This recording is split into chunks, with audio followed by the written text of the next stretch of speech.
सुबह का समय है। गांव में सूरज धीरे धीरे उग रहा है। खेतों में हल्की हवा चल रही है। किसान रामू अपने छोटे से घर के बाहर खड़ा होकर खेतों की ओर देख रहा है। रामू की पत्नी सीता घर के आंगन में चूल्हे पर नाश्ता बना रही है। छोटी बेटी गुड़िया आंगन में खुशी खुशी खेल रही है। सीता रामू को आवाज लगाती है।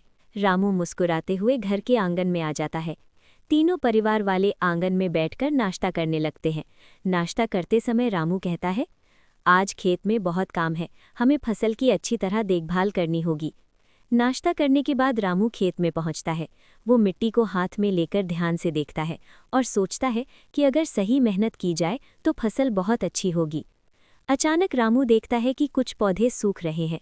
ये देखकर वो थोड़ा चिंतित हो जाता है और सोचने लगता है कि अब क्या किया जाए। रामू घर वापस आकर सीता को बताता है कि खेत में कुछ पौधे सूख रहे हैं और उसे चिंता हो रही है।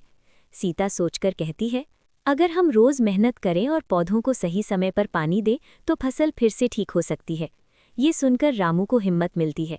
अगले दिन रामू अपने औजार लेकर खेत में जाता है। सीता पानी का घड़ा लेकर आती है और छोटी गुड़िया भी खुशी खुशी उनके साथ चलती है। खेत में रामू पौधों को पानी देता है और सीता पौधों की देखभाल करती है। दिन बीतते जाते हैं और पौधे धीरे धीरे हरे और मजबूत होने लगते हैं। एक दिन रामू खुश होकर कहता है, देखो हमारी मेहनत रंग ला रही है। कुछ ही दिनों में खेत में सुनहरी फसल लहराने लगती है। हवा चलती है तो पूरा खेत सोने की तरह चमकता है। अब फसल काटने का समय आ जाता है। रामू दरांती से फसल काटता है। सीता फसल के बंडल इकट्ठे करती है और गुड़िया भी छोटी छोटी मदद करती है। जब गांव के लोग रामू के खेत देखते हैं तो वे उसकी मेहनत से बहुत खुश होते हैं और उसकी तारीफ करते हैं। अंत में रामू अपनी बेटी गुड़िया से कहता है, मेहनत और एकता से हर मुश्किल आसान हो जाती है। गुड़िया मुस्कुराकर कहती है, हाँ पापा। सीख, मेहनत और मिलजुल कर काम करने से हमेशा सफलता मिलती है।